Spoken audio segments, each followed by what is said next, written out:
देखिए बेटा, अब स्टार्ट कर रहे हैं आपका फिजिक्स का second part, reflection of light यानी प्रकाश का अपवर्तन। प्रकाश का अपवर्तन क्या होता है, ध्यान दीजिएगा।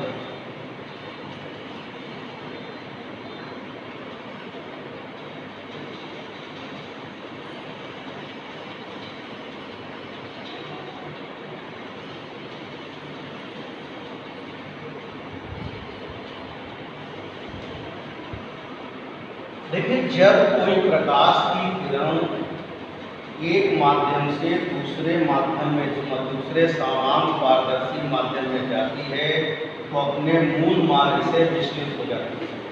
तो अपने मूल मार्ग से क्या होती है, विचलित हो जाती है। ये घटना प्रकाश का अपवर्तन कहलाती है। जब कोई प्रकाश की किरण एक माध्यम से दूसरे समान पारदर्शी माध्यम में जाती है तो अपने मूल मार्ग से विचलित हो जाती है। ये घटना प्रकाश का अपवर्तन कहलाती है।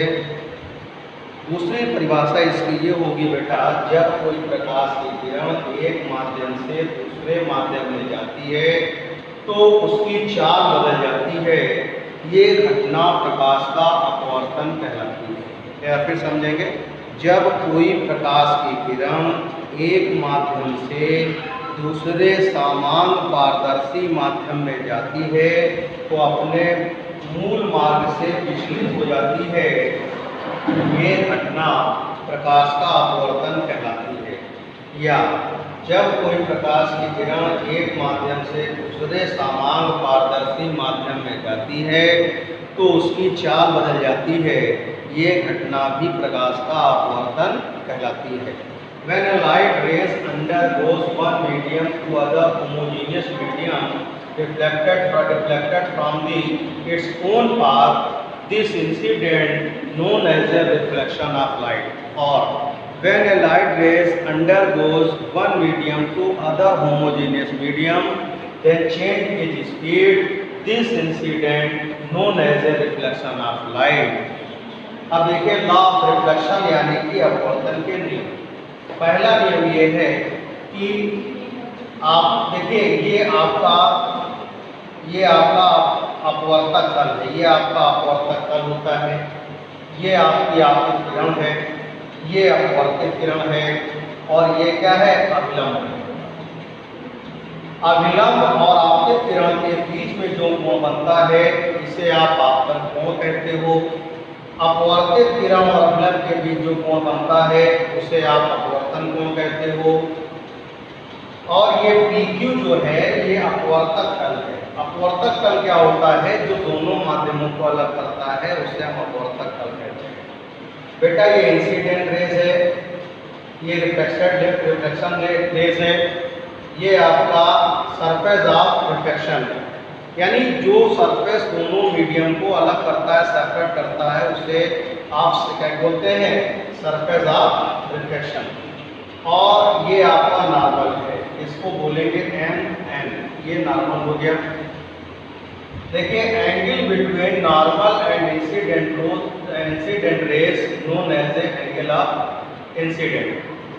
एंड ये आपका जो है angle between reflection rays and normal known as a angle of reflection.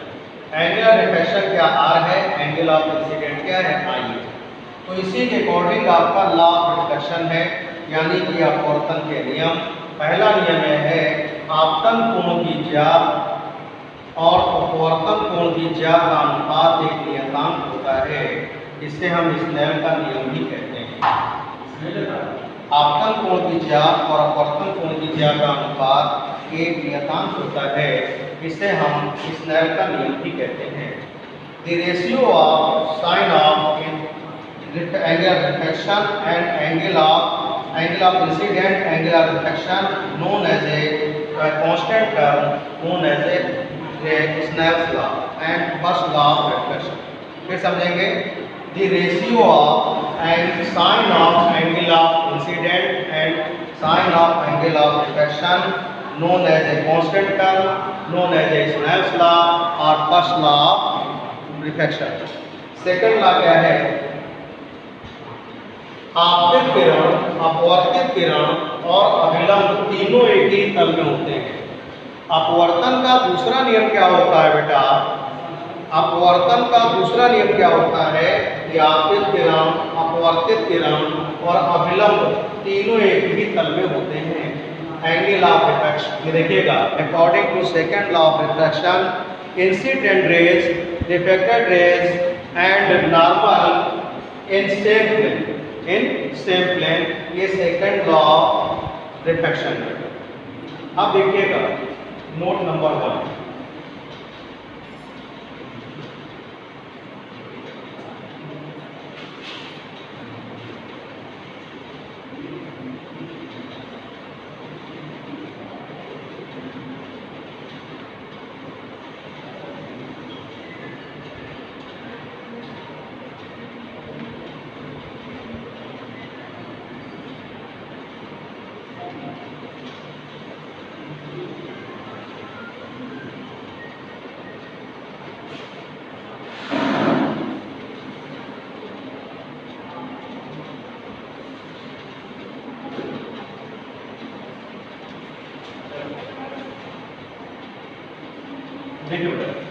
जब कोई प्रकाश की किरण विरल माध्यम से सघन माध्यम में जाती है तो अभिलंब की ओर झुक जाती है। When a light rays undergoes rare medium to denser medium towards the normal, यानी जब कोई प्रकाश की किरण विरल माध्यम से सघन माध्यम में जाती है तो अभिलंब की ओर झुक जाती है। When a light rays undergoes rare medium to denser medium towards the normal, और जब कोई प्रकाश की किरण सघन माध्यम से विरल माध्यम में जाती है तो अभिलंब से दूर हट जाती है। जब when a light rays undergoes denser medium to rare medium away from the normal, इतनी बात क्लियर हो गई बेटा। डेंसर मीडियम और रेयर मीडियम क्या होते हैं? Denser medium and rare medium क्या है, यानी विरल माध्यम सघन माध्यम क्या है बेटा? विरल माध्यम क्या होता है? जैसे आपका निर्वात है, यानी कि फ्री स्पेस है, वैक्यूम है और एयर है, ये आपके रेयर मीडियम आते हैं, यानी कि विरल माध्यम आते हैं। और all types of transparent liquid और solid known as a denser medium, सभी प्रकार के ठोस, सभी प्रकार के पारदर्शी ठोस और द्रव, ध्यान सुनिएगा, सभी प्रकार के पारदर्शी ठोस और द्रव जो होते हैं वो सभी सघन माध्यम का कार्य करते हैं।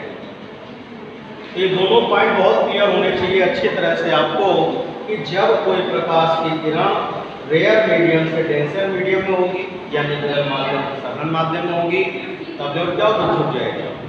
और अगर ये दूर जाएगी तो क्या होगी? अगर ये डेंसर से रेयर यानी कि सघन से विरल में जाएगी तो अभिलंब से क्या होगी, दूर हट जाएगी।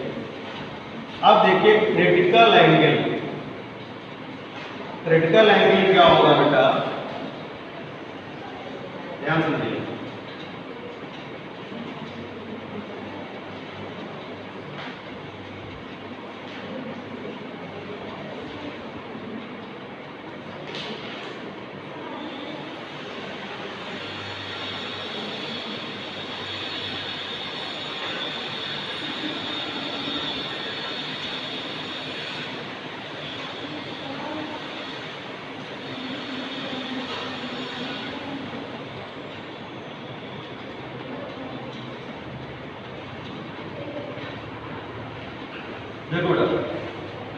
जब कोई प्रकाश की किरण सघन माध्यम से विरल माध्यम में जाती है तो अभिलंब से दूर हटती जाती है। जब कोई प्रकाश की किरण सघन माध्यम से विरल माध्यम में जाती है तो वो अभिलंब से क्या होती है, दूर हटती जाती है। एक स्थिति ऐसी आती है कि अपवर्तन कोण का मान 90 अंश हो जाता है। बेटा एक स्थिति ऐसी आती है कि अपवर्तन कोण का मान कितना हो जाता है, 90 अंश हो जाता है। तो सघन माध्यम का वो आपतन कोण, सघन माध्यम का वो आपतन कोण क्रांति कोण कहलाता है, जिसके लिए अपवर्तन कोण का मान 90 अंश होता है। सघन माध्यम का वो आपतन कोण क्रांति कोण कहलाता है, जिसके लिए अपवर्तन कोण का मान 90 अंश होता है। फिर देखेंगे जब कोई प्रकाश की किरण सघन माध्यम से विरल माध्यम में जाती है तो अविलंब से दूर हटती जाती है। एक स्थिति ऐसी आती है कि अपवर्तन कोण का मान 90 अंश हो जाता है। सघन माध्यम का वो आपतन कोण जिसके लिए अपवर्तन कोण का मान 90 अंश होता है क्रांतिक कोण C कहलाता है। क्रांतिक कोण क्या कहलाता है? C कहलाता है। When a light rays undergoes denser to rare medium away from the normal respectively. At one times, angle of refraction becomes 90 degree. Angle of देखिए incident angle known as a critical angle respectively angle of reflection is 90 degree. Angle of reflection क्या होगा? 90 degree. ऐसा incident angle जिसकी respect में angle of refraction कितना है? 90 degree होगा, known as a critical angle is denoted by C। अब देखेंगे टोटल इंटरनल रिफ्लेक्शन यानी कि पूर्ण आंतरिक परावर्तन। टोटल इंटरनल रिफ्लेक्शन यानी कि पूर्ण आंतरिक परावर्तन। देखिए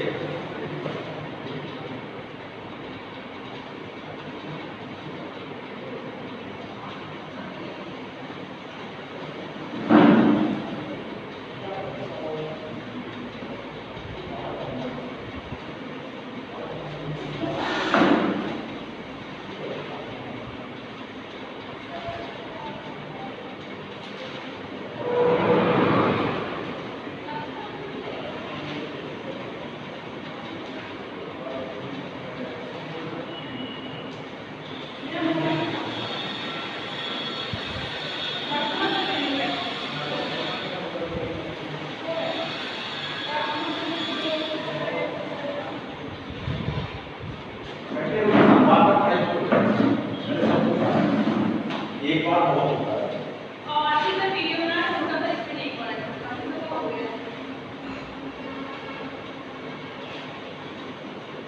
देखिए टोटल इंटरनल रिफ्लेक्शन क्या होता है? नहीं तो जब कोई प्रकाश की किरण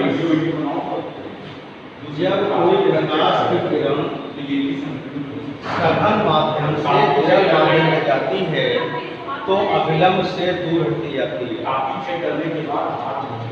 जब कोई प्रकाश की किरण सघन माध्यम से विरल माध्यम में जाती है तो अविलंब से दूर हटती है। एक स्थिति ऐसी आती है कि आपतन कोण का मान क्रांतिक कोण से अधिक हो जाता है।